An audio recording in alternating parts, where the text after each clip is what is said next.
언제까지? 아, 그래.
breathe is often filled with dust, carbon, and pollution. What if the nature itself could help us clean the air using one of the planet's oldest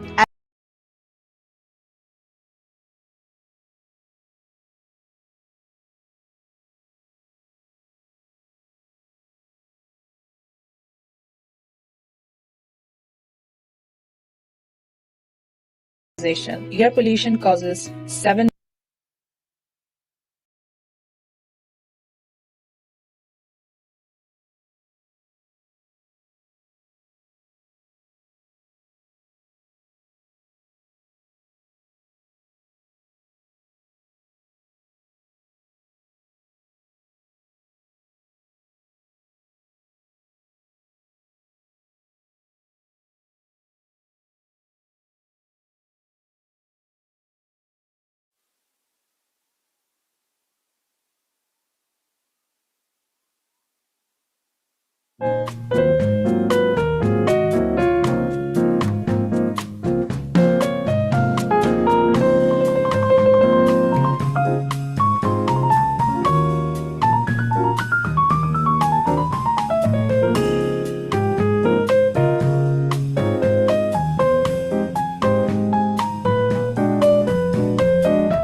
한국어부터? 한국부터 할까? 응. 한국 됐나? 네, 너무 좋습니다.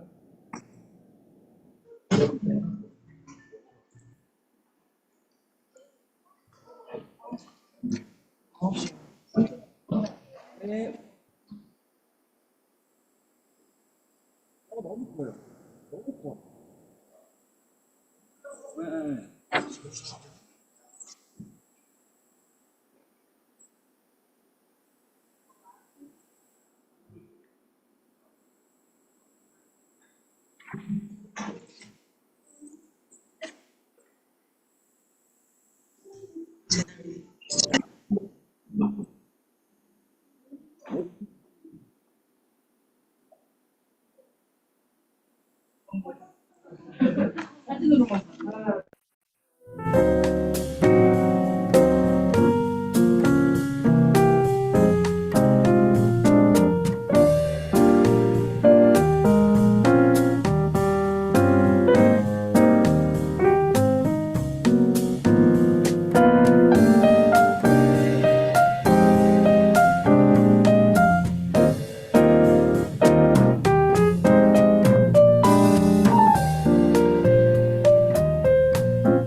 발표 자료 체크하겠습니다.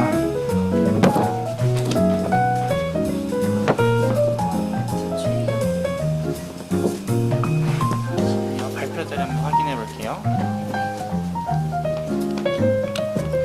저희 최연우님 발표 자료 띄워주세요.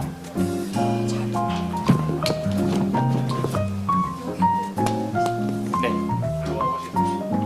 저희가 오늘 발표하는 내용은 팀에서 진행하실 거예요.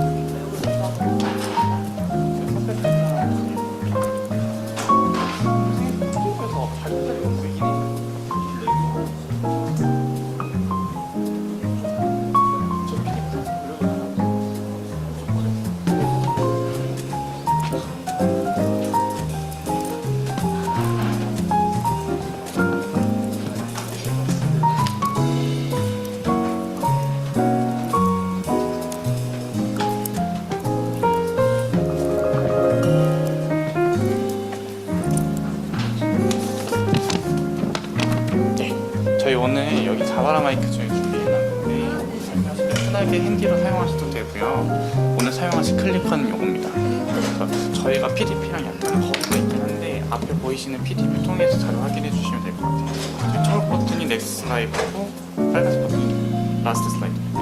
쭉 넘겨보시고 저희가 확인하고 있습니다.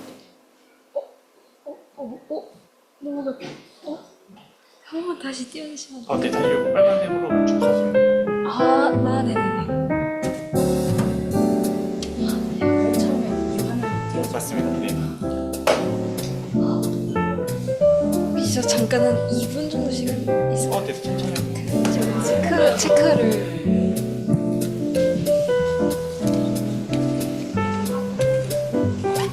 그 내용을 지금 그 문단에 거의 나눠놓긴 했는데 어디에서 넘겨야 되는지 제가 지금 체크를 안 했거든요. 어느 쯤에서 네. 일단은 그냥 Good afternoon. 근데 morning이겠죠 그냥? 그냥 hello everyone 할까요? 아니면 good morning을 할까요? Good morning. 네, 저 오후일 줄 good afternoon이라 했는데 네, 그냥 점심 제공 이렇게 돼 있었는데 점심 먹구나.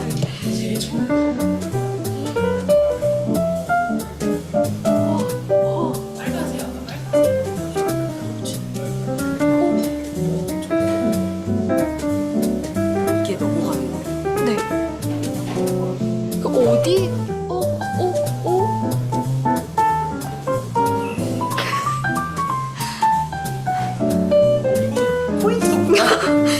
이거 생각해. 포인트가 있었어요. 네. 보여요? 좀 괜찮은데요? 근데 화면에는 잘 안 보이는데. 그러네요. 어쨌든 잘. 저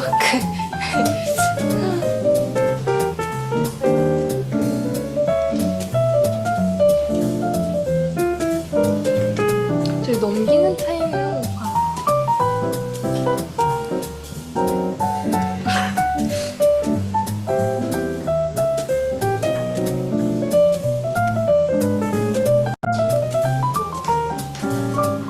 좋아요.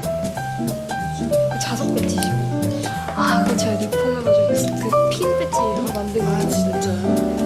그거 갖고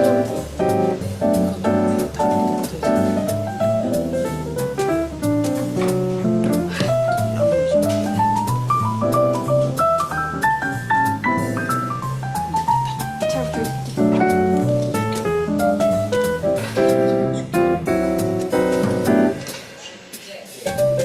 좋아요.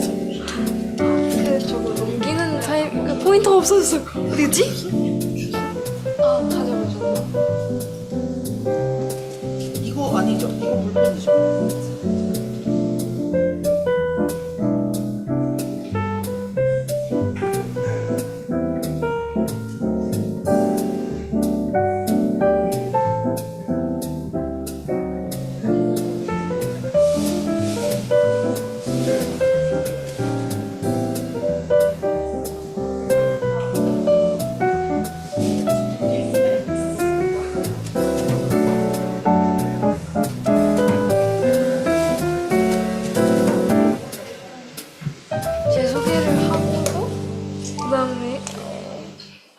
넘길지 한번 해보고 싶다. PPT 지금 어차피 저도 파일이 있어요.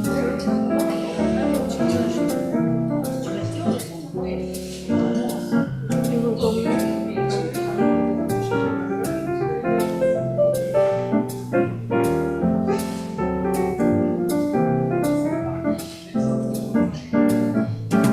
네, 이거 대리님 카톡에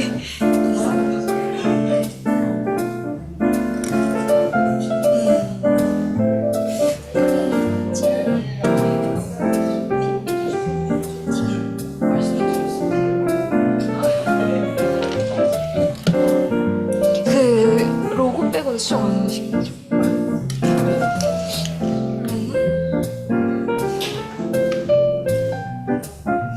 네.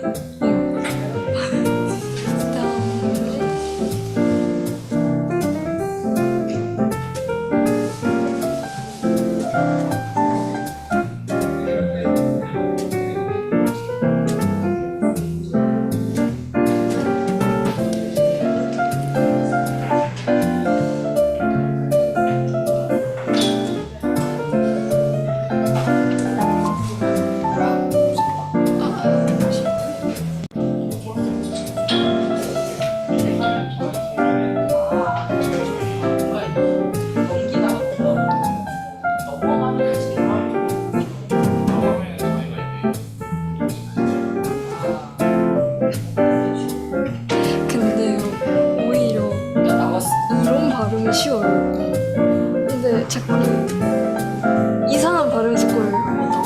스티븐 스티븐 지금 계속 왜 너무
저희 다음 발표자를 틀어주세요. 김희연님 거.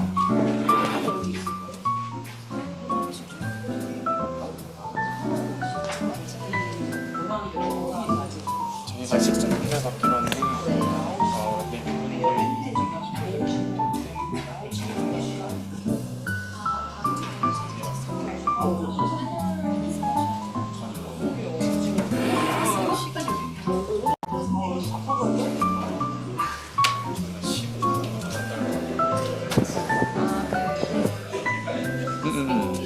네. 네. 혹시 받으신 시간 따로 있으신가요? 네. 아.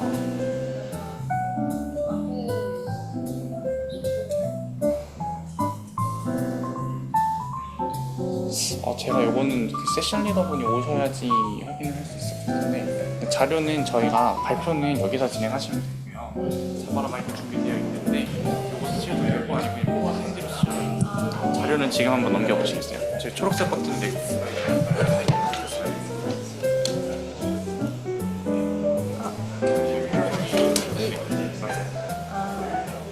이렇게 하고 전 걸로 가려면 이렇게 가고 레이저는 이걸로 하면 되겠죠?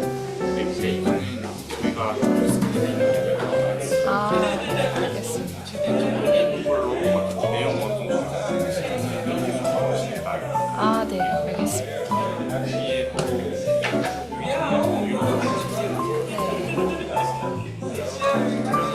네. 네. 아, 잠시만요. 끝까지 한 번만 넘겨볼게요. 네. 좋습니다. 네.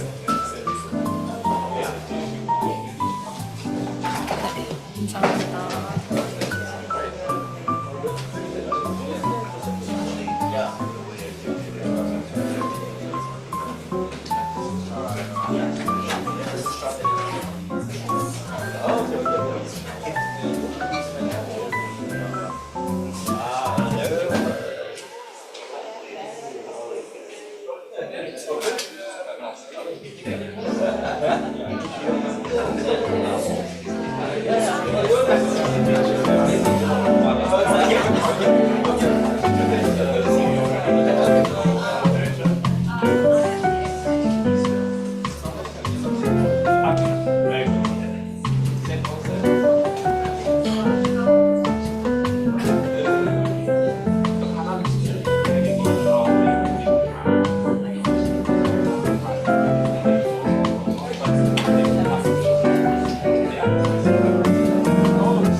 Five minutes for Ji Kim, 15 minutes for Ban Ki-moon. Kinos. 5 and 5. Yeah, fine. Yeah.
다 잘 되는 거죠.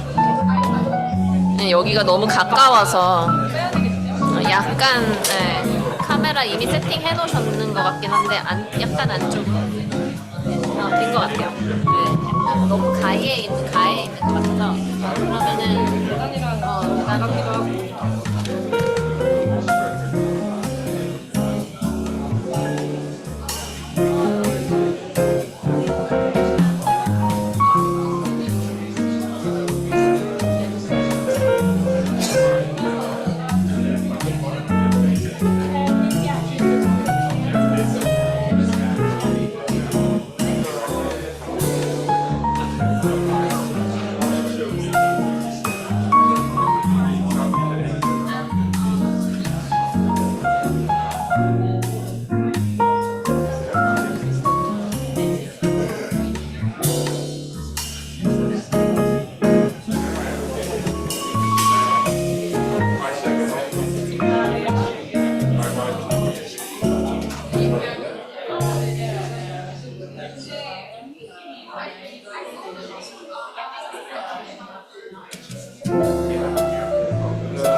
그냥 서서 하는 게 나을까?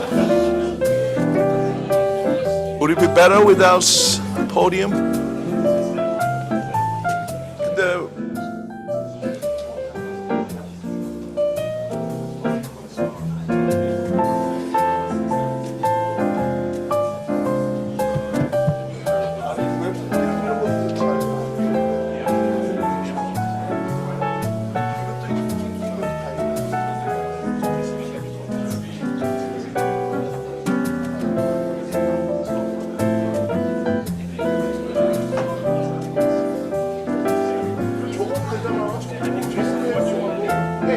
This is better, much better.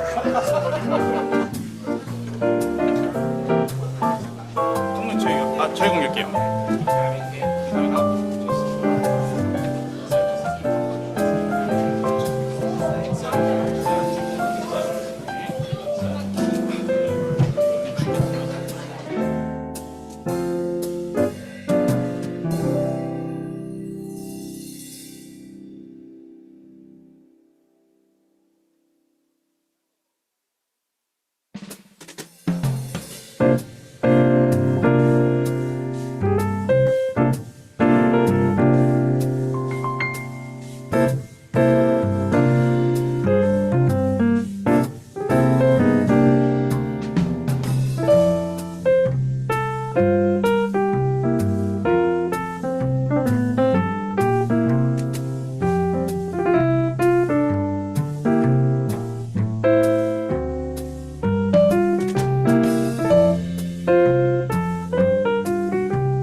여기 한번 봐주실래요?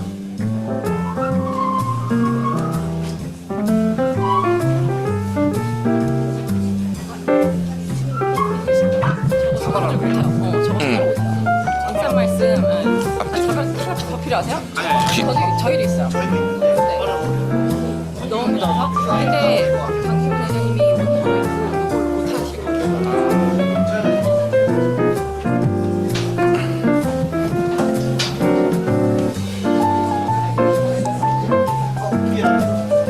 이거 지금 창문 쪽으로 밀리려고 지금.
Hello?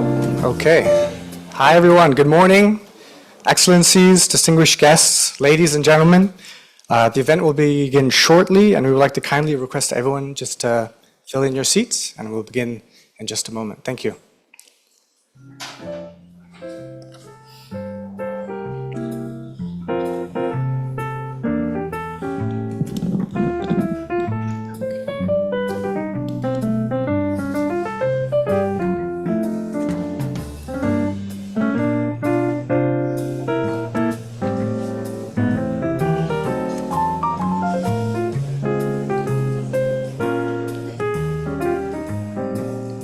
Okay, I think we're good to go. Hello everyone, excellencies, ladies and gentlemen. Welcome to the youth session held as part of GGGI's Global Green Growth Week 2025. My name is Francesco Dinmore. I am a gender equality and social inclusion analyst at GGGI, but I will also be your MC for today's youth session. So thank you all for joining us today. We are deeply honored to have His Excellency and President and Chair of GGGI, Ban Ki-moon, and Professor Eun-mi Kim, high-level speakers, partners, and friends of GGGI, joining us to spotlight cutting-edge, youth-led digital innovations, driving progress on the Sustainable Development Goals and climate action. Together, convening key actors to provide updates on progress and key areas to watch and support in the next years. So, to open today's first key session, I would like to please invite Professor Sang-hyuk Kim, Director General of the Global Green Growth Institute, to join us. I see that maybe he is not here yet, so we could just give it one more moment.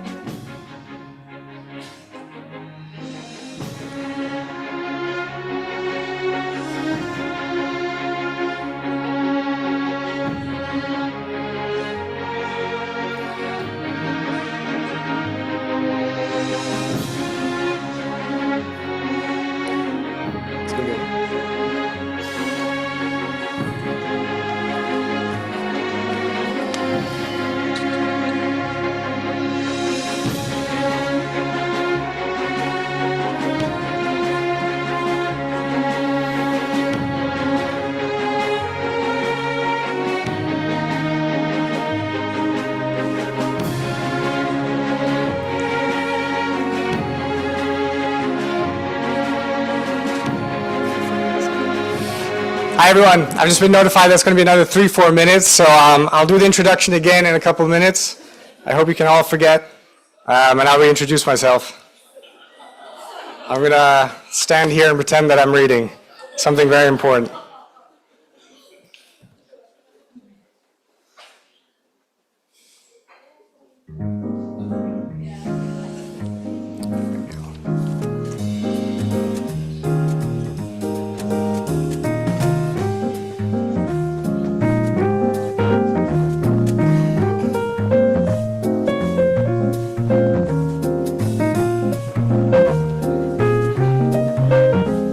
Hello, good morning everyone. So we're gonna wait for 3 or 4 more minutes for all the special guests to be here. So in the meanwhile, talk amongst ourselves. So thank you.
Okay.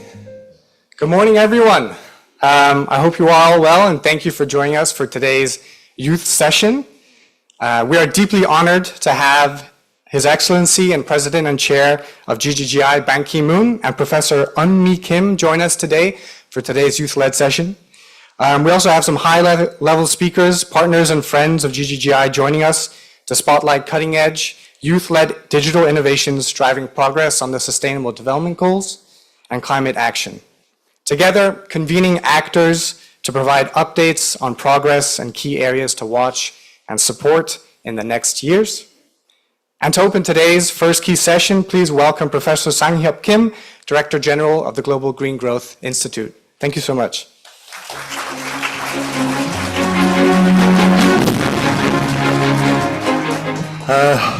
Good morning, everyone.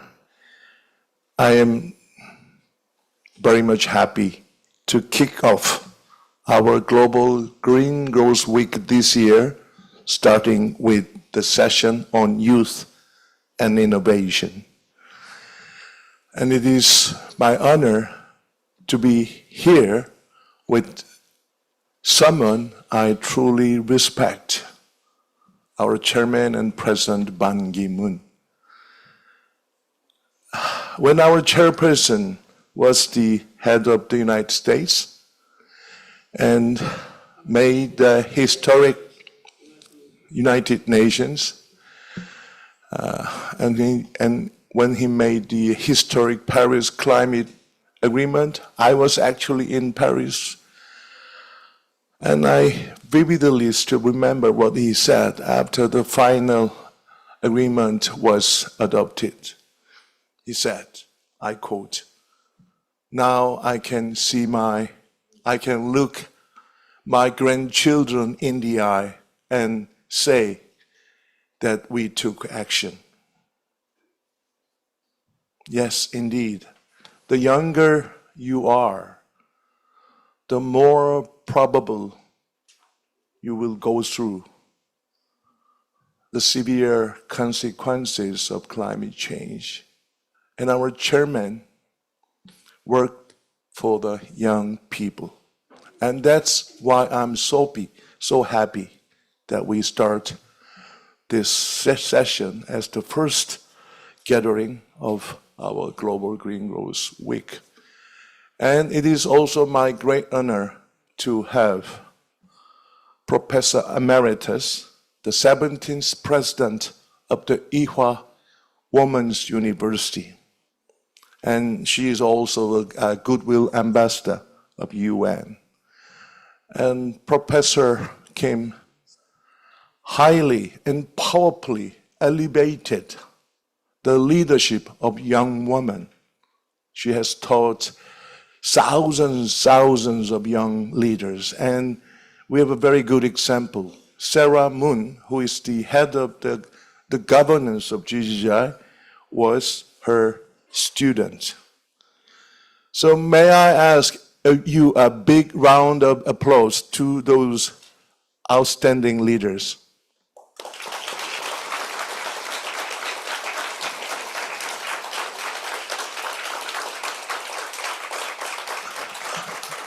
I attended the Conference of Parties since the Copenhagen Climate Summit, which our chairman convened in 2009. I have never missed a single conference of the parties since then.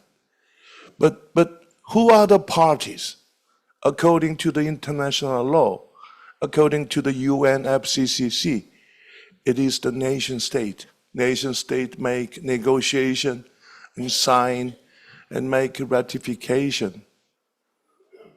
But isn't it people who are true stakeholders of climate change, especially the young people?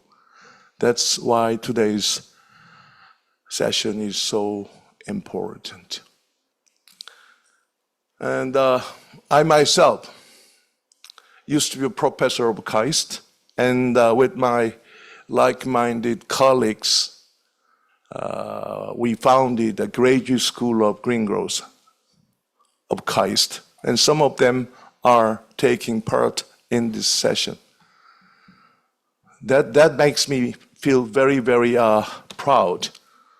So this session is about the young people. I thank all the young leaders who are joining today, and especially the topic on digital transformation, because it is the young people who are digital natives and even AI natives. Well, I have spoken too much already. Let me invite my true hero, Chairman Ban Ki-moon, to the stage.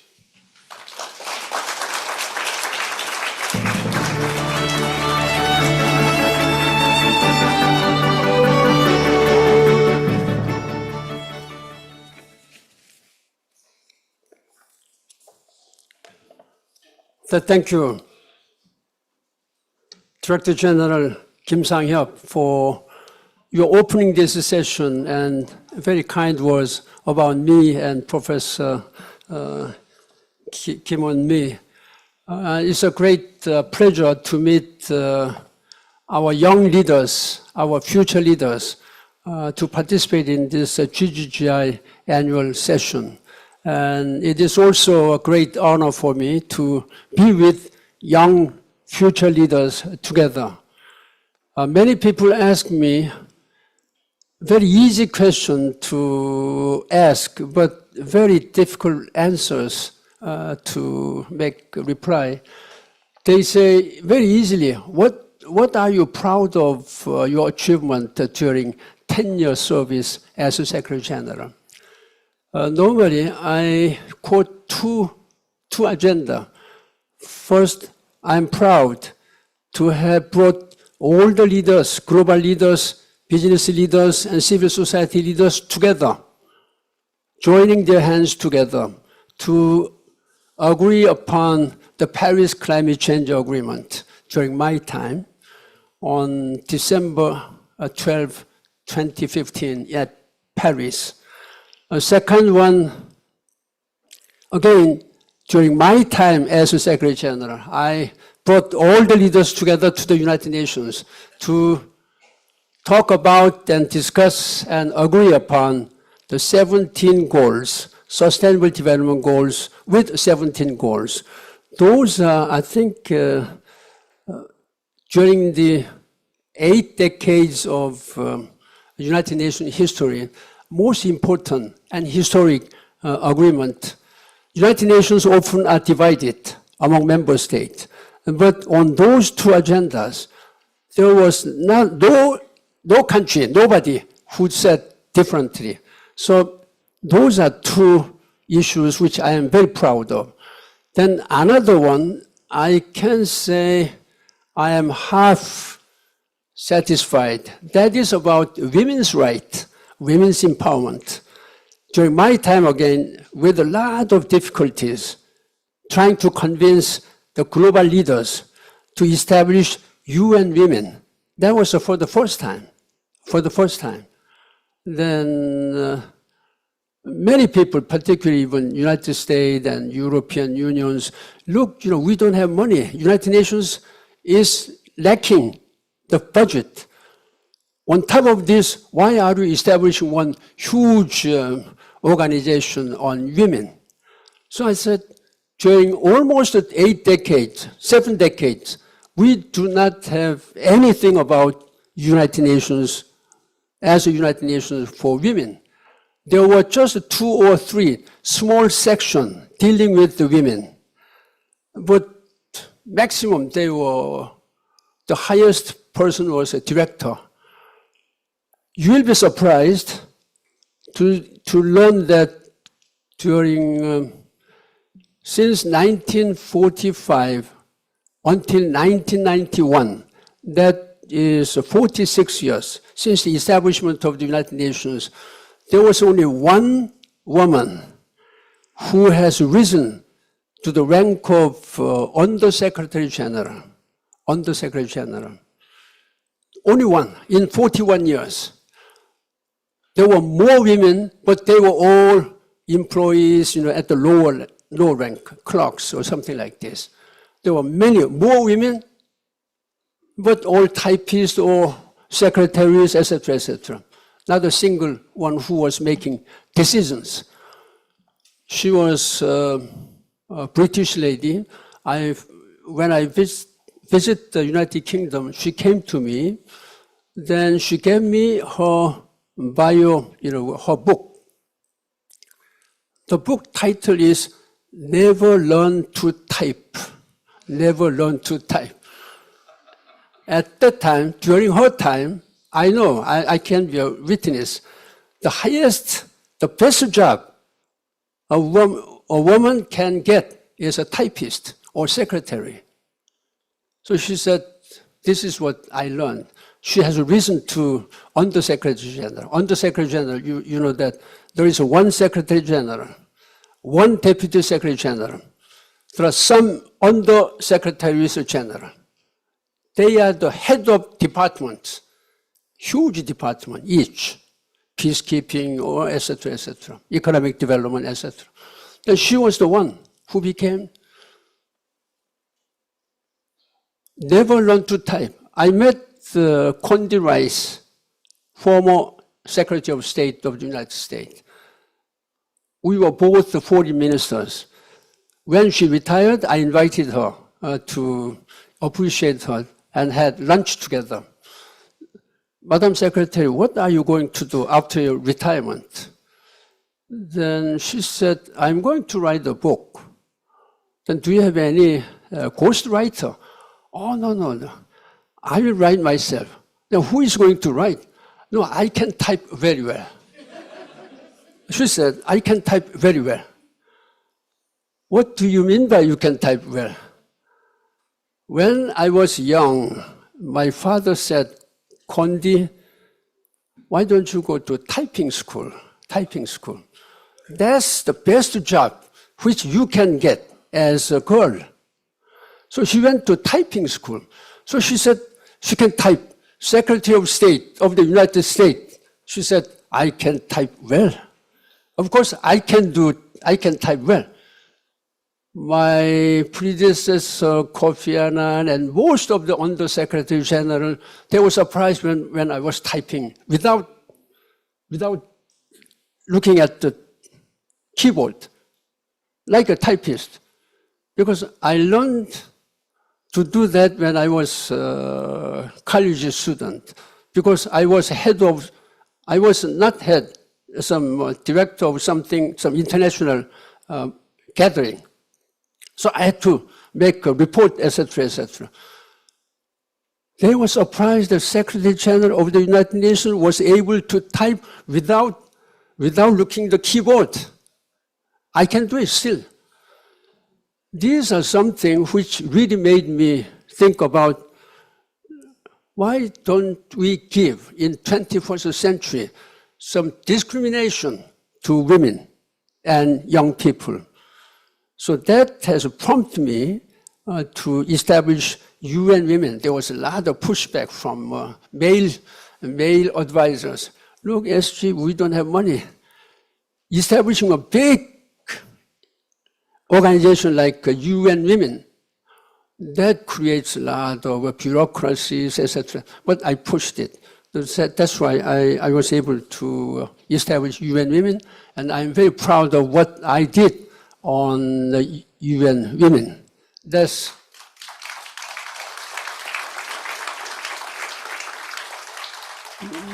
is just a preview of your meetings coming days. And I just wanted to know that I am still committed to work with you. Now, I have some prepared text which will, on the main topic of youth.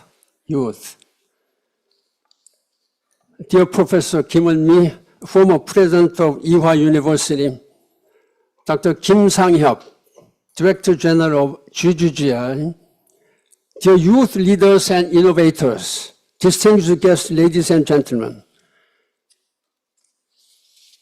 Good morning. 안녕하십니까? It's a great pleasure to welcome you all to this important session on youth-led digital innovation for sustainable development and climate action. Being among young people, our future leaders, always makes me feel a little bit younger myself. And I'm pleased to be here this morning with you. I'd like to thank the organizers, the partners, and especially young people joining us today, joining in person or online. This event is a very timely gathering. All around the world, the impacts of climate change are intensifying. We cannot escape from reading or hearing about rising temperatures, more frequent and intense natural disasters, and widening inequalities as a result of climate change throughout the globe. Yet, we can also see new possibilities driven by digital technologies and the creativity and innovation of young minds. The convergence of youth leadership, innovation, and technology gives me great hope for the future, particularly for your future. Throughout my longer than half a century career, to be exact, almost 60 years as a public official, have always believed that young people are not just the leaders of tomorrow. They are the change makers of today already. We see so many young leaders now taking part in real world. You young people are already shaping our collective response to the greatest challenges of our time. I have witnessed how youth-led digital solutions are transforming communities using AI to monitor deforestation, mobile apps to connect farmers to markets, and data platforms to strengthen disaster preparedness. These are not abstract ideas. These are real tools improving our real lives. Today, we celebrate these efforts, and I urge for stronger partnership to scale them up. Governments, international organizations, and private actors must all work hand in hand with young innovators like yourselves. Together, we can build policy frameworks such as green employment action plans that unlock green jobs and entrepreneurial opportunities for youth. At the same time, we must ensure that this digital revolution is inclusive.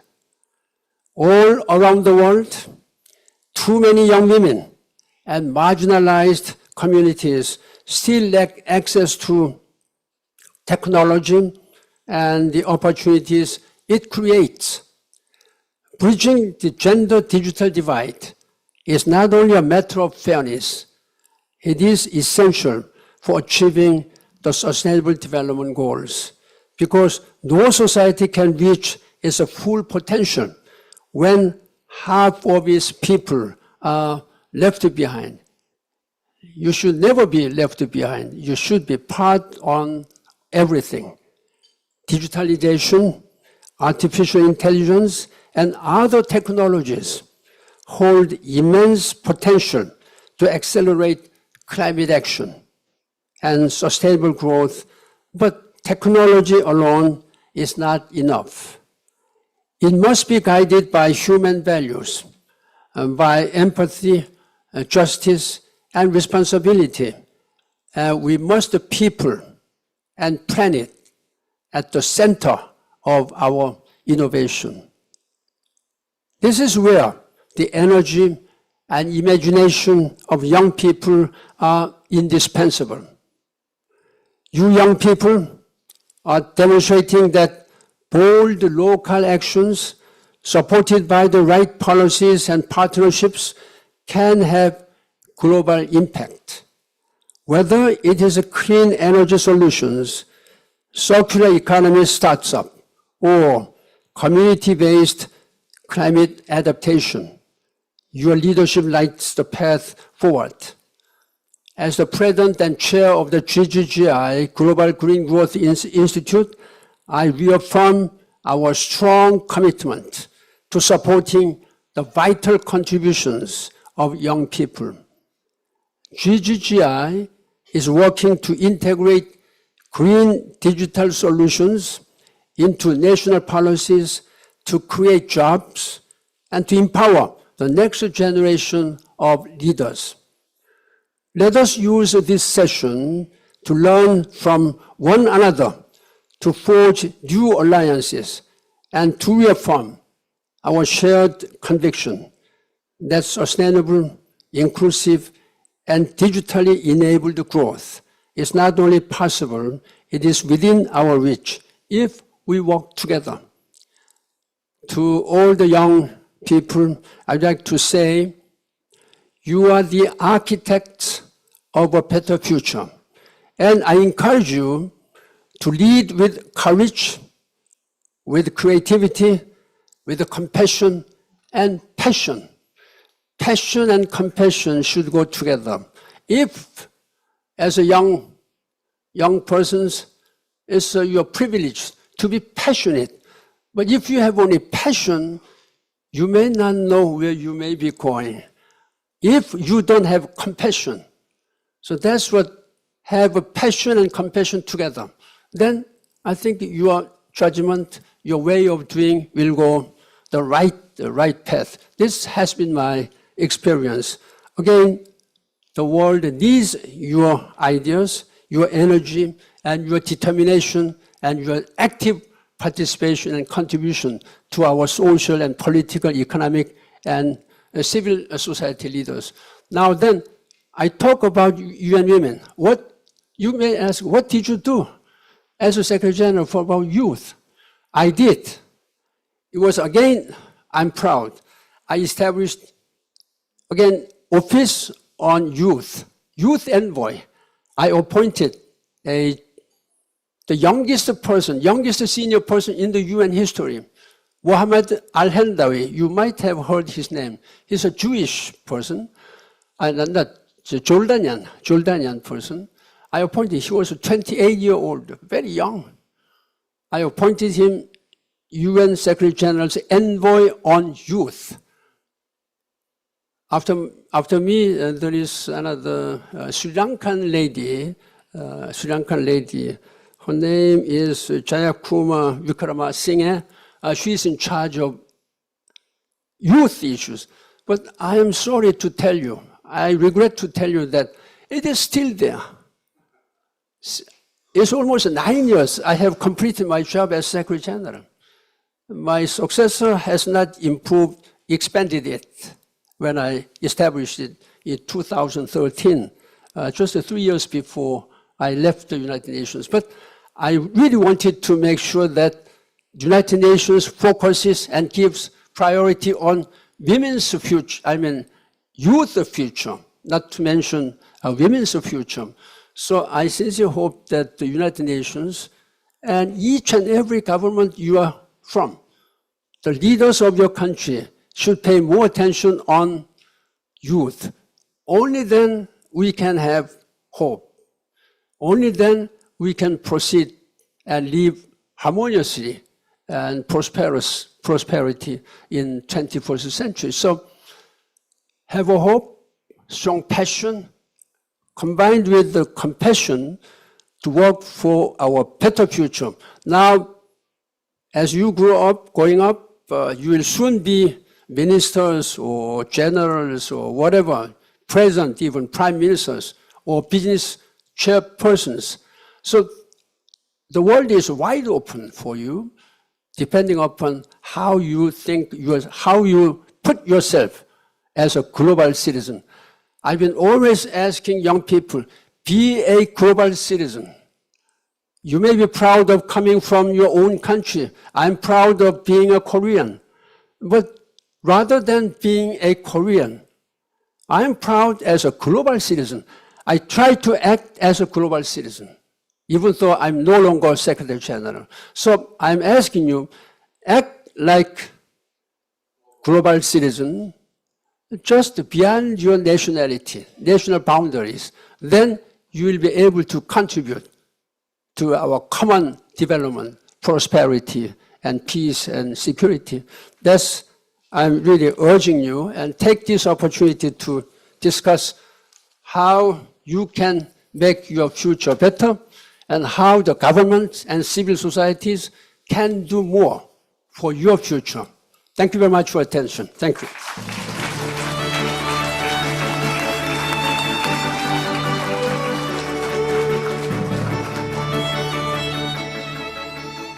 Thank you, President Chair Ban Ki-moon, for your warm message and continued support for GGGI and our shared mission. I see that the room has filled up a bit, so I will just reintroduce myself before you ask who is this random man coming after President Chair and Chair Ban Ki-moon.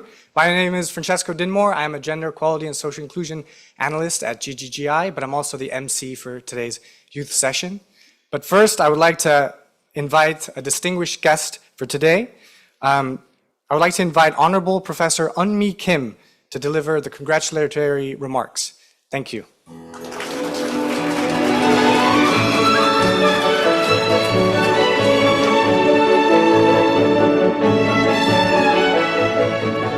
Good morning, distinguished guests, Your Excellency Ban Ki-moon, President of the Assembly and Chair of the Council of the Green Growth Institute, Dr. Sang-hyuk Kim, Director General of GGGI, esteemed partners, and most importantly, the young innovators gathered here today.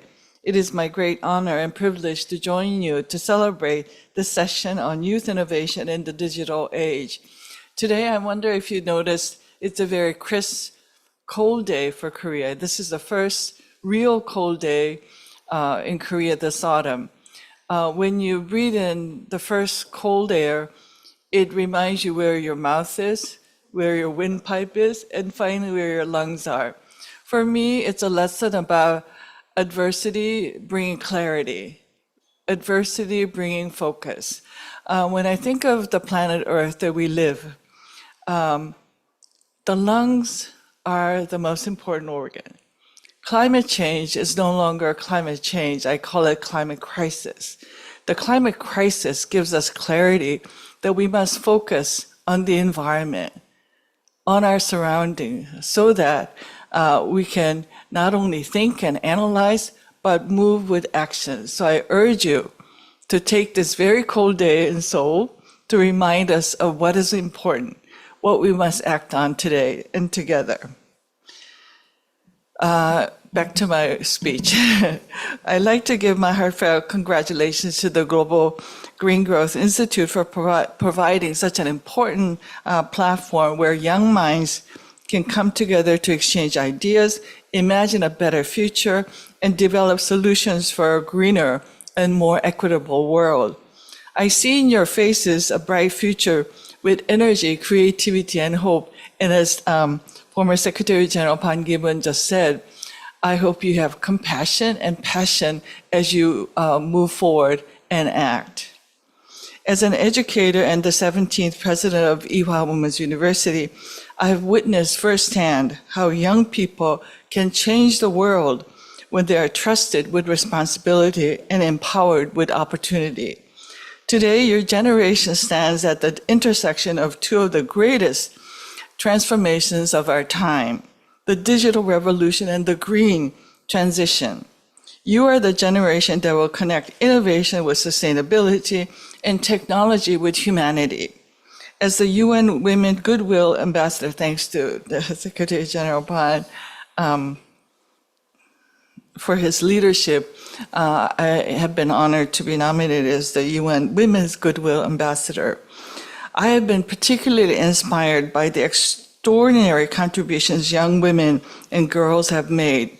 When we educate girls and women, and they are empowered to actively participate in the STEM fields of science, technology, engineering, and medicine, and AI, we're doing the right thing, but we're doing also a good thing for the whole world by unlocking and taking advantage of the creativity, talent, and hard work of girls and women who are no longer just typing.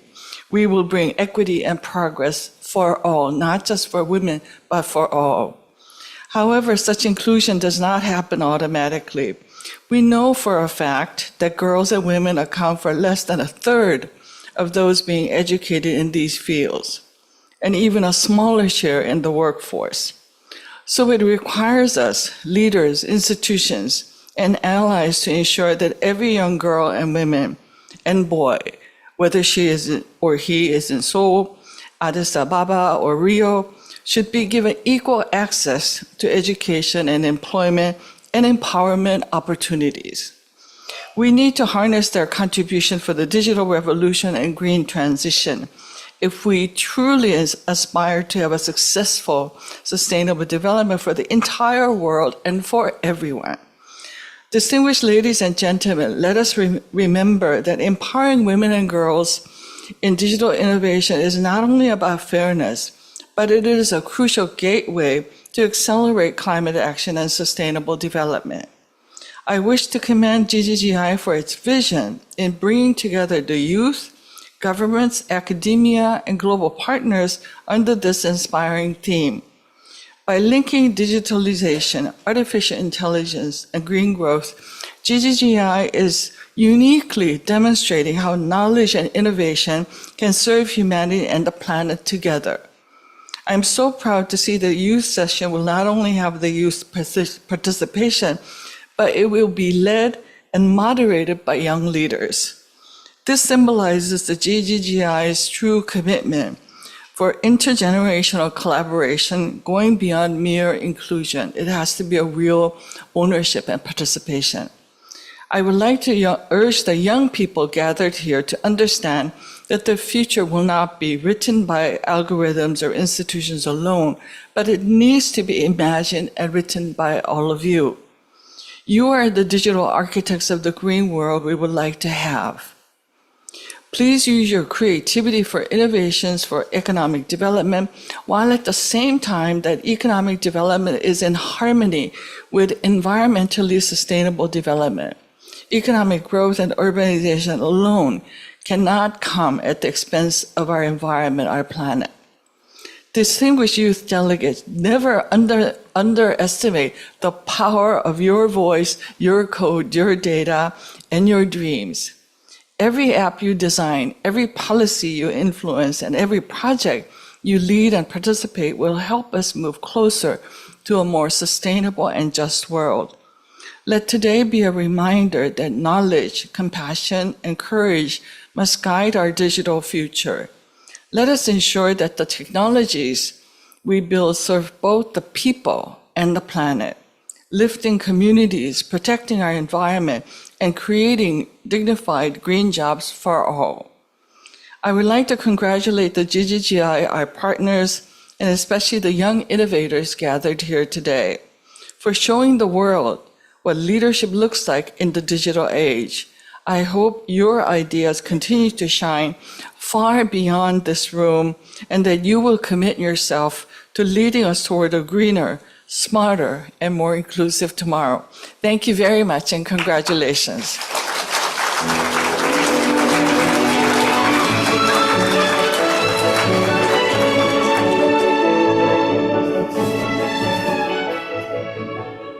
Thank you, Honorable Professor Eun-mi Kim, for your congratulatory remarks. Before the panel discussion begins, I'd like to invite our distinguished guests as well as the panelists for a group photo on the stage, if they would like to join us now. Thank you. Yep.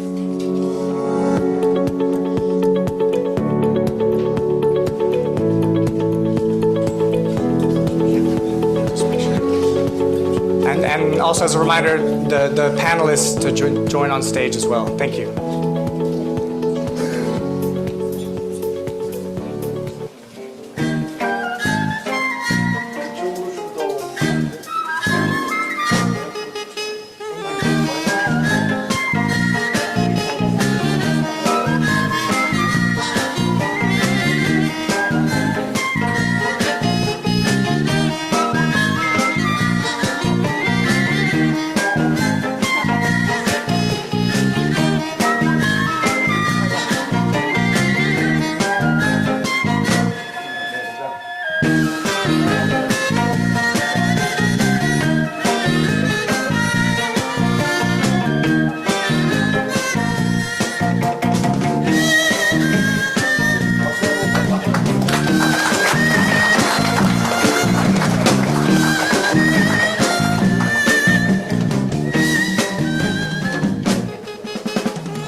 Okay, now we enter the keynote speaker session. For that, please join me in welcoming Zoe Yeonwoo Choi, youth climate activist from Save the Children Earthemble, to deliver today's first keynote address.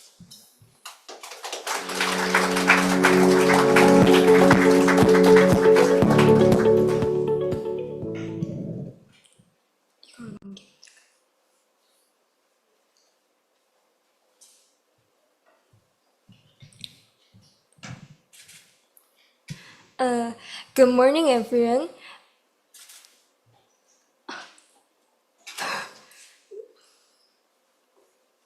어디로 넘기?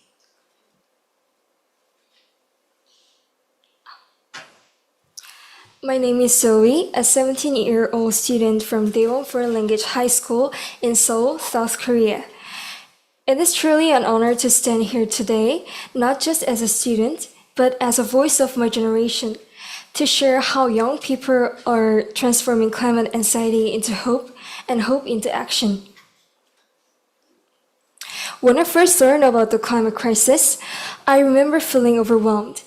The headlines were frightening, the future uncertain. But as I delved deeper into environmental science, I realized that despair doesn't have to be the end of the story. We, the youth, are capable of rewriting the story through creativity, courage, and innovation. That realization led me to pursue what I now call green entrepreneurship, using science and business not for profit alone, but for the planet. Sometimes people ask me, what inspired you to start so young? And my answer is simple. Because the climate crisis doesn't wait for us to grow up. Every year lost is another community, another forest, another child's future at risk. So I decided not to wait either. Last year, I participated in a research proposal competition hosted by universities in the UK, Sheffield, Durham, and Leeds. I proposed an innovative solution to address the energy crisis in developing countries by integrating microbial fuel cells into baobab trees to generate sustainable electricity. This idea earned me second place in the competition, and it inspired me to study microbial fuel cells further. Motivated by this experience, I joined the Environmental Fusion Energy Technology Lab at Jeonnam National University, where I did a research of soil microbial fuel cells. It is a system that generates electricity using microorganisms naturally found in soil. It amazed how bacteria that is invisible to the eye could make energy we can use. Beyond research, I wanted to bring ideas into reality. So I founded Us Happy Earth, a registered startup that focuses on plastic recycling and circular economy solutions. Our goal is simple but bold: to turn waste into opportunity and consumption into regeneration. At the same time, I co-founded Earthemble, a youth-led environmental organization supported by Save the Children Korea. Earthemble is a combination of earth and assemble, meaning that children and teenagers have come together for the earth. We organize climate festivals, campaigns, and quiz events that make environmental education both meaningful and joyful. Also, as the program director for youth initiatives at the ESG Blue Technology Forum, I design programs that connect companies, scientists, and young activists, creating bridges between generations that share the same dream. By these activities, I've learned that leadership doesn't come from age or authority. It comes from purpose, from believing that our small steps can shift the direction of something much larger. And when these steps are shared by students, companies, and policymakers alike, they become a movement. For me, green entrepreneurship is more than a project. It is a way of living. It is choosing responsibility over indifference and imagination over fear. It is realizing that every decision, what we produce, what we buy, what we value, can either harm or heal the planet. However, young people cannot do this alone. We need access to mentorship, to funding, to networks that allow our ideas to grow. What we ask for leaders is not charity, but collaboration. When you trust us, invest in us, and work with us, you are planting the seeds of long-term change. The climate crisis is the greatest challenge of our time, but it is also our greatest opportunity to redefine growth, justice, and hope. If even a handful of young innovators are empowered today, we can build a future where green ideas become living realities. So let us act, not tomorrow, but today, with empathy, imagination, and the courage to change. Thank you.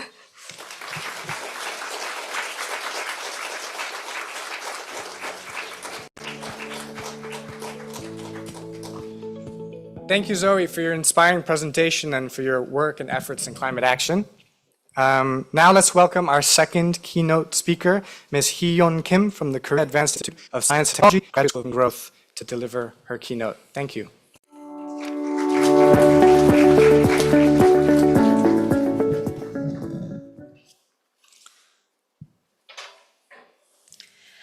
Hello, my name is Hee-yeon Kim. Thank you for inviting me to this important session.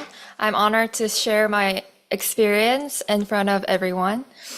Today, I would like to share what I've been learning as a graduate student working on climate issues, specifically how students, young people, are taking actions at the intersection of climate and digital innovation.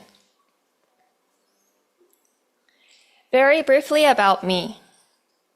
I studied economics at Ewha Women's University. After graduation, I worked at SK Research Institute, focusing on energy, climate, and environmental sector, which motivated me to go deeper in this field.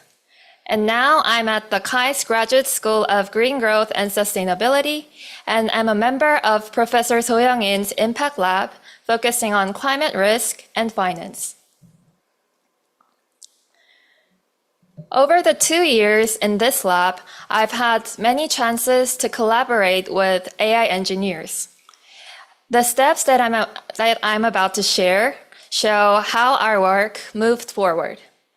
In 2024, through the Sustainable Transition with AI workshop held at the International Joint Conference on Artificial Intelligence, I learned how AI could support a sustainable future by listening to diverse presentations. In 2025, by participating in the STAY AI for Climate Action Hackathon, I formed a team with students who are majoring in computer science and AI and proposed a borehole siting optimization platform as a climate adaptation tool. This platform recommends an optimal location for well installations in Ethiopia for people who are suffering from the extreme drought due to climate change. We received an AWS award for this work. Last summer at KAIST Climate Tech Ideathon, we developed a minimum viable product with clearer method and demos, winning the Climate Tech Idea Award. Now we are, by taking a course called Case Studies in Science and Technology Policy, we are improving the model and scaling across the water resource types and regions. Through these collaborations, I found that people in different fields have different objectives and interests. While I was interested in whether the solution is feasible, it truly helps, or what socioeconomic impacts it would make, while my engineering teammates were focusing on the novelty of the methodology or reliability and robustness. I learned that a true climate progress needs clear communication, cross-disciplinary teamwork, and most importantly, an open mind. If we young people listen, learn, and build together, I believe that we can make the world move toward to a greener future. Thank you for listening.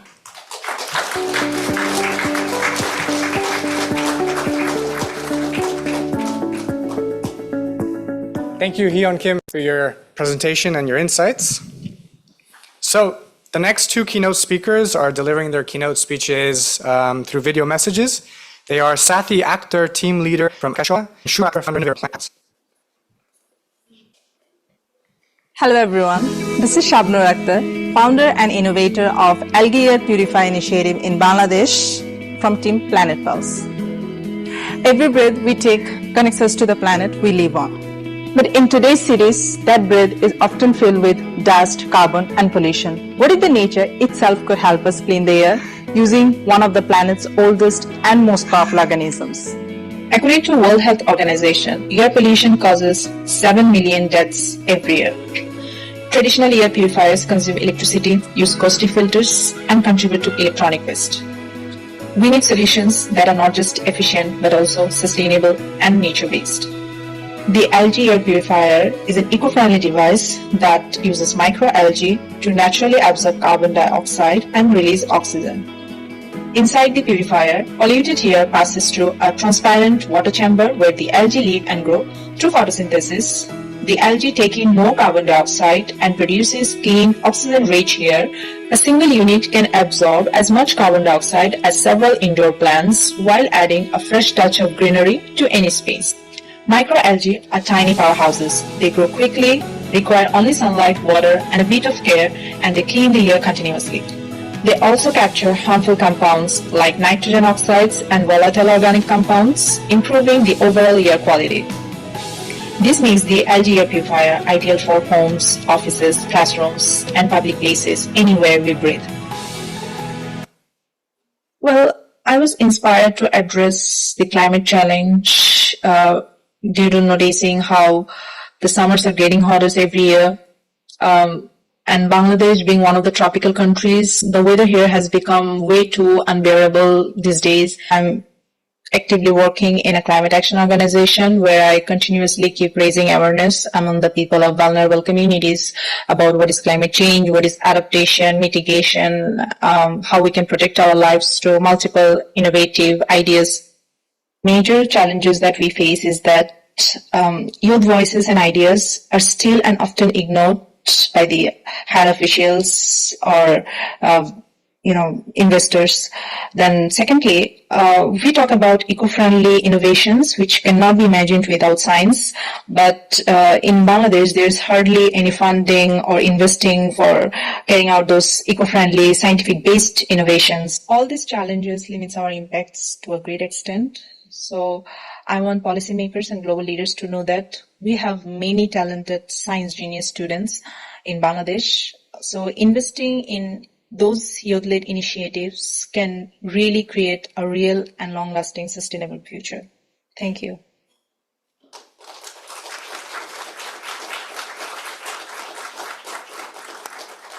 Thank you to Sathi Akhtar and to all of our keynote speakers for their great presentations.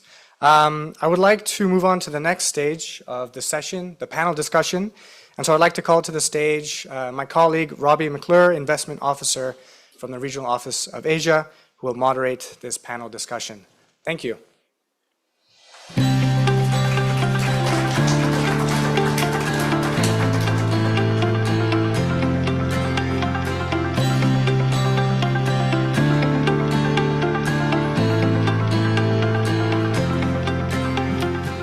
Good morning, everyone. So yes, today through the panel discussion, we're going to explore how youth-led digital innovation and AI can accelerate climate action and green growth and help create green jobs of the future. So you can see you can't see anymore. I'll introduce the panel one by one, and if I could ask you just to join me on stage. So starting with Robin McGuckin, she'll be joining us as the Executive Director at P4G Partnerships.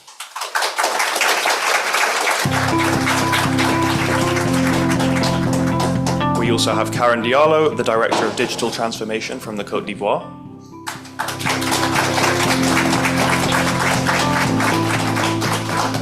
Cohen Lee, our Green Economy and Resources Working Group Children for Youth representative. And Sarah Castro de Halgren, Team Lead and Sustainable Development Officer for the UN Office for Sustainable Development.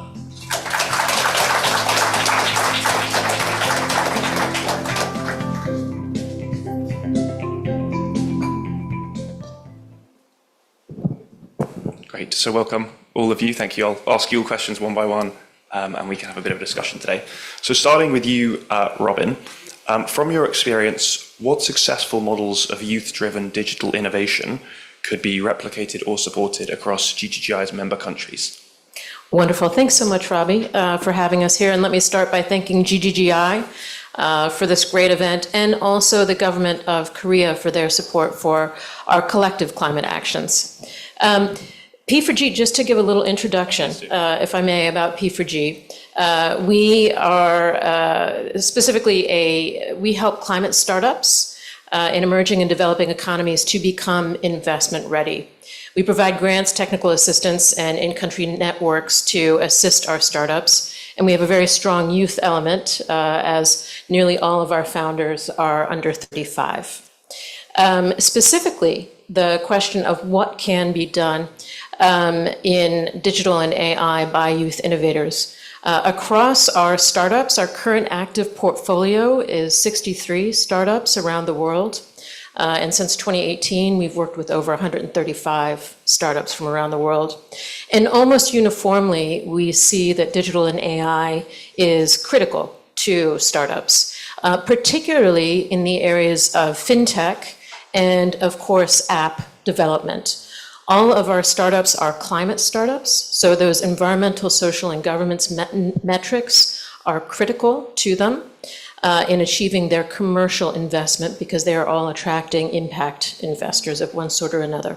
So bringing transparency to that data and ensuring the validity of that data is really important. And doing so in a cost-effective manner, of course, is one of the big challenges for our startups. So digital apps are really important for that. Another key area for our startups, all of our startups are working in emerging and developing economies, and they are serving essentially the base of the pyramid. They're providing climate resilience to local communities around the world. In order to do so and have a viable business model, they have to employ fintech uniformly. Our startups have to employ fintech. And what we're finding is that the businesses that are able to scale, they, in a sense, have to become banks themselves. And fintech enables them to do that in a more affordable way. This does create challenges, of course, because the fundraising component at the very beginning of the process is critical, so that they have that capital base to build from in order to finance their own customers' access to their products and services.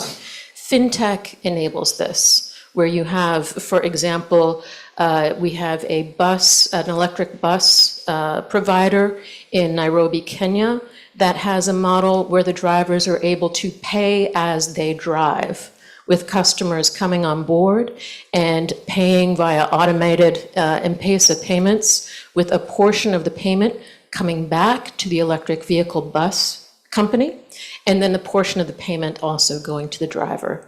So these kinds of innovations are absolutely essential, and we see youth and youth innovators also as the ones who will be able to take those to the next step, make those solutions even more affordable, because as we heard from our esteemed speakers, for youth, these technologies are native. They really do understand them. They understand how to innovate them around them. Thank you so much. Yeah, very clear message there on the fintech. So then, I guess moving to Karen, who is representing one of our member countries today. So Côte d'Ivoire has made very strong progress in digital transformation. So how is your government ensuring that the youth are not only the beneficiaries of this, but they're actively involved in helping the progress, specifically in green sectors? Thank you very much. I would like to say that Côte d'Ivoire digital transformation is really youth-centric. as we all know, Africa is the youngest population, and as digital natives, we have to focus all the new improvement we are doing around this subject. So the government goal is to transform those young people into not non-consumer but builders of technology, and into creator of digital tools, and also using the green and the digital value as the main focus in developing our strategies. So to do that, we put in place several initiatives, starting with the program named PADS, which is a program that helps the startup to be invested in, to be structured, to gain training, capacity building. They have mentoring and also financing so that they can have public, how do we say that in English?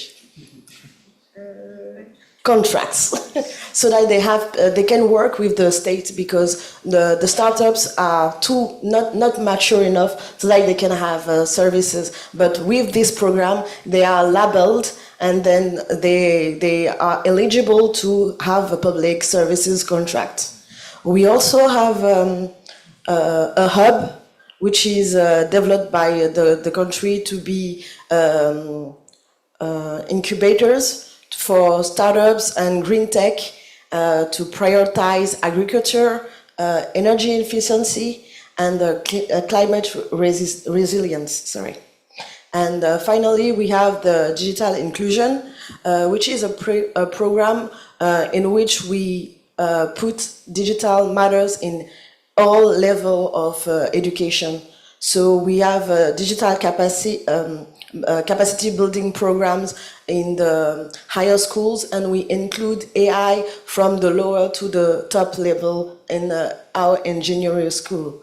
We have also put in place a strategy on AI, which has a lot of projects that are oriented around agriculture, because our nation is an agricultural-based economy.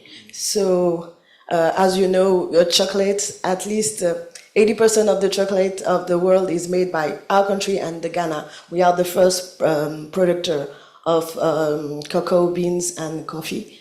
So we are really oriented into agriculture, and the startups are building solutions using digital through to AI to monitor the crops and find disease that affect the crops to increase the productivity using AI.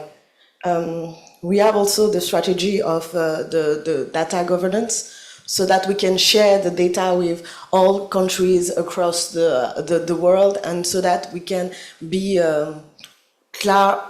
we can share the data. It's transparent. We can be transparent about the process, the method, because we know that Africa, we have a governance problem that we are trying to address using digital tools, so that it can be scaled and follow, and on real time we can have data and information about everything we are doing on site.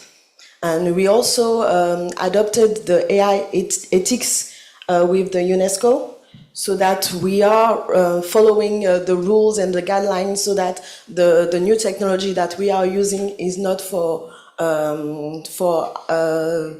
bad usage, because our country has been known as a country that has a phenomenon called brouter. This is like digital black hats, I'll call that like that.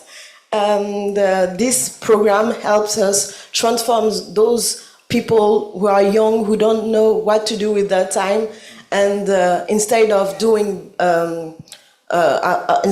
to the bad side, they are led to use their minds. They are brilliant, finding new solutions in implementing for the good of the country and for the good of all the continent and the world. We also have a partnership with enterprises and companies like GGGI and P4Gs that we are really thanking for helping form and educate and help us grow and make the effort that the government cannot do alone, and it helps us like get ahead in the different areas and help us really develop those solutions, help us make the youth see the importance of the digital and how it can change their life for the better. And this is really what I wanted to say about this. Thank you. Thank you so much. So many great examples and initiatives there that I think a lot of our other member states and countries worldwide can implement and learn from. So thank you. So moving over to Cohen, I guess looking more broadly at international organizations and governments as a whole, how can they make youth engagement in AI and climate innovations more meaningful rather than just sort of symbolic, superficial interventions? Absolutely. Thank you for the question and thank you for this opportunity. So for those who may not know what Children and Youth Major Group is, well, firstly, my name is Cohen and today I'm speaking on behalf of the Children and Youth Major Group, CYMG, to the UN Environment Programme.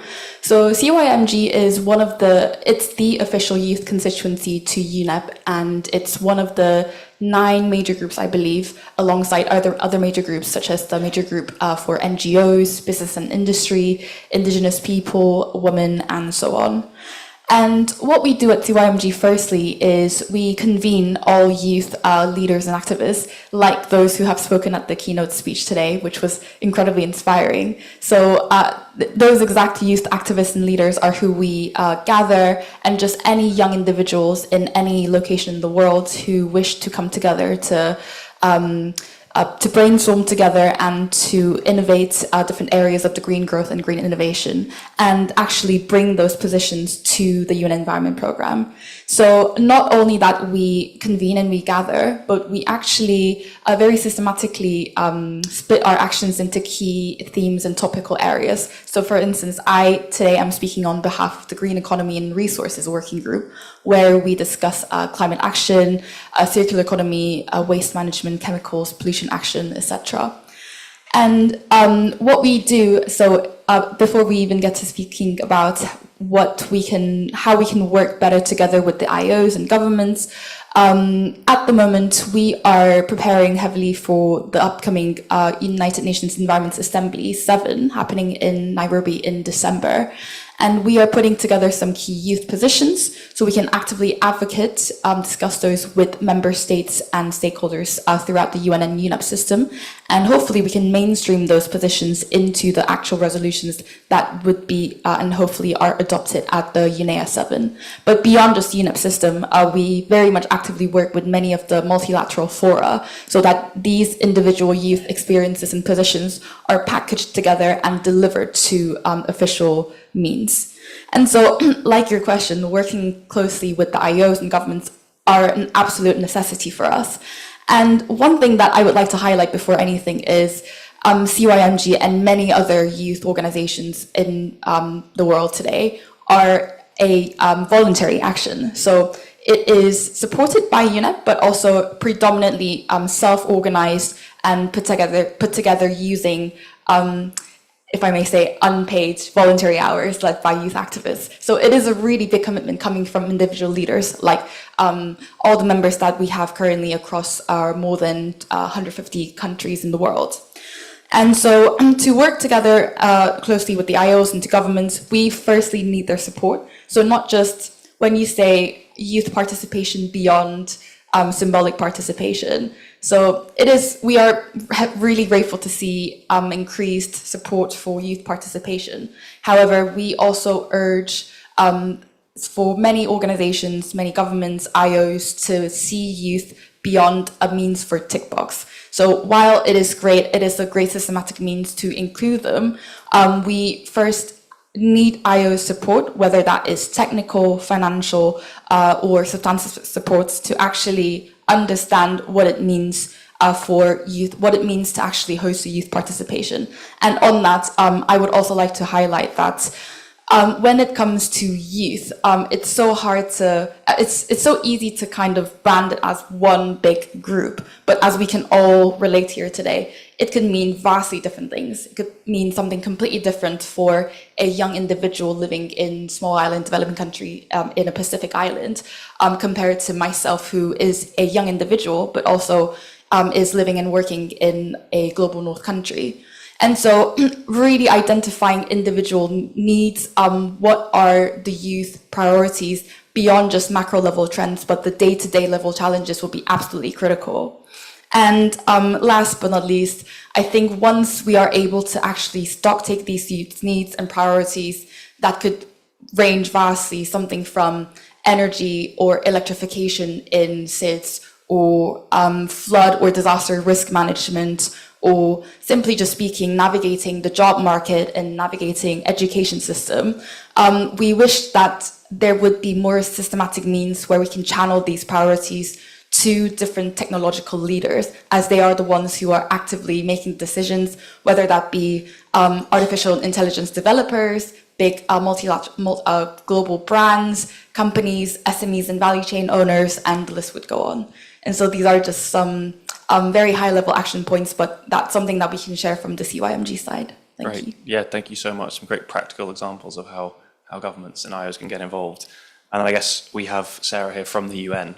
So Sarah, from the UN perspective, how can digitalization and AI accelerate the SDG progress while ensuring meaningful inclusion of youth?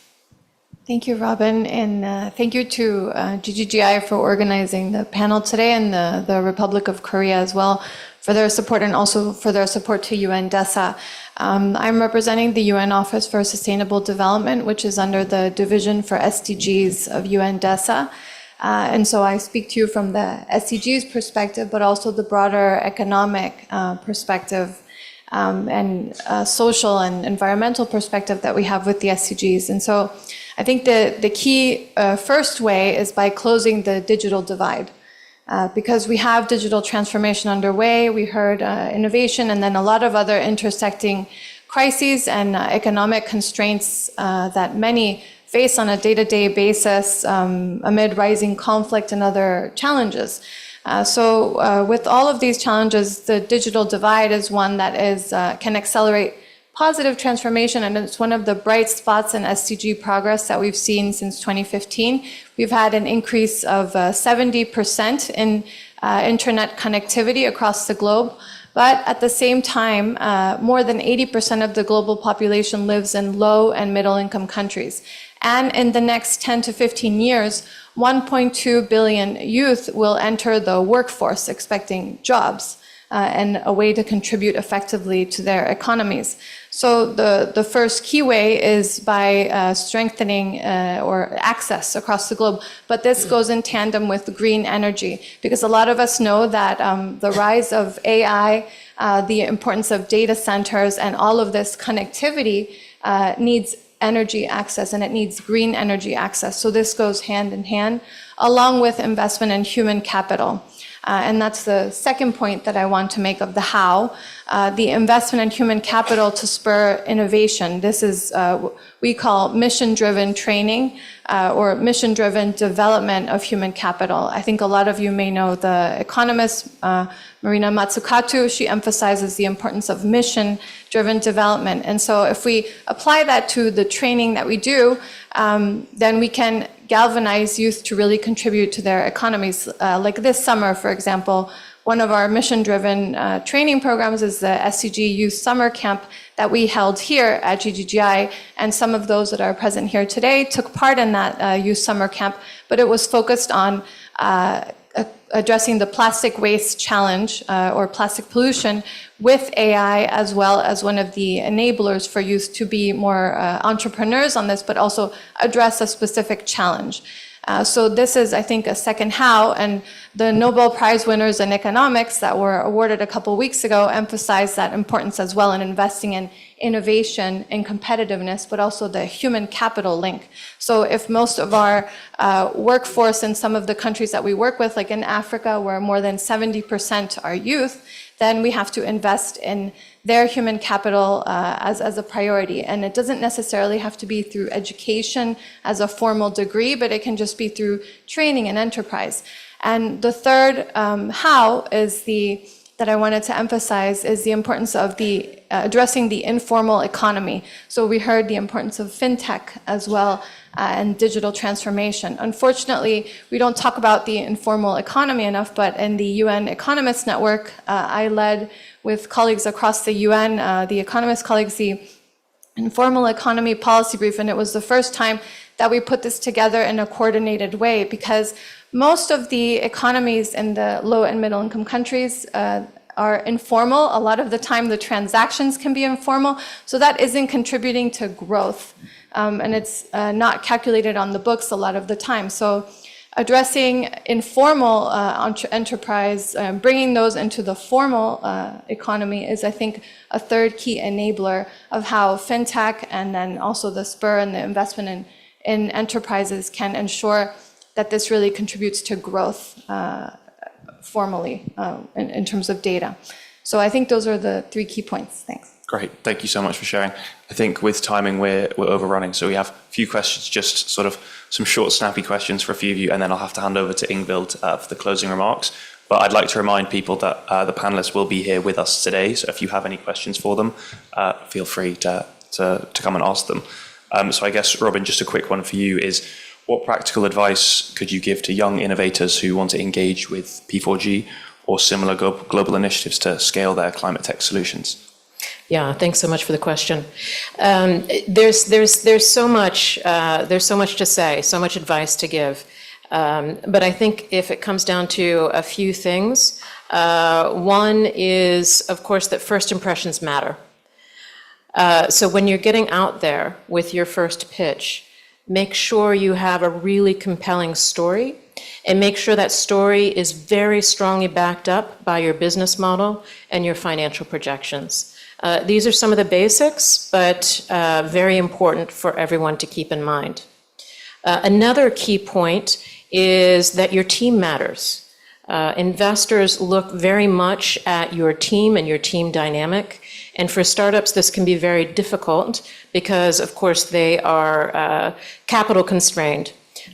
So make sure to build your network, bring in mentors and advisors that are part of your board or are perhaps providing informal or formal advice through accelerators, and can really bring you that robust perspective on the marketplace around you. A third piece of advice is make sure to do your market research. One of the beautiful things about youth is they have so many innovative and creative ideas, but often those ideas do not survive first contact with the marketplace. So really, before you're going to investors, make sure you've got that minimum viable product out there and tested, and with that market feedback, and that you've done your really solid market research. As you look to engage with accelerators and incubators and enterprise support organizations like P4G, be sure to bring these things to the fore. One of the things that P4G does with all of our startups is we help with investor readiness. So as you come into P4G, what we do is we provide an investor-grade due diligence to help you get ready for all of those tough questions that investors will have, to help prepare your data rooms and get all of that legal, operational, financial, etc. documentation prepared. And then finally, of course, in keeping with the theme of this session, is using tech. Tech is a great way to drive affordability, to drive transparency, and to bring your solutions to a much broader audience. Thank you. Great, thank you. I think we probably have to wrap up now, so I'll just hand over to Francesco. But like I said, if you want to ask the panelists any questions, they'll be here all day for discussion. So thank you all, and thank you to the panelists.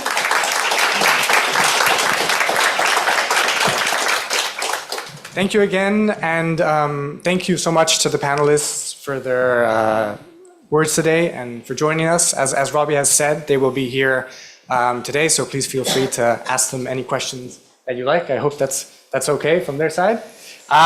So, to officially bring us to a close, I'm honored to call Ms. Ingvild Solvang, Director of DGGI Front Office, for her closing remarks. Thank you.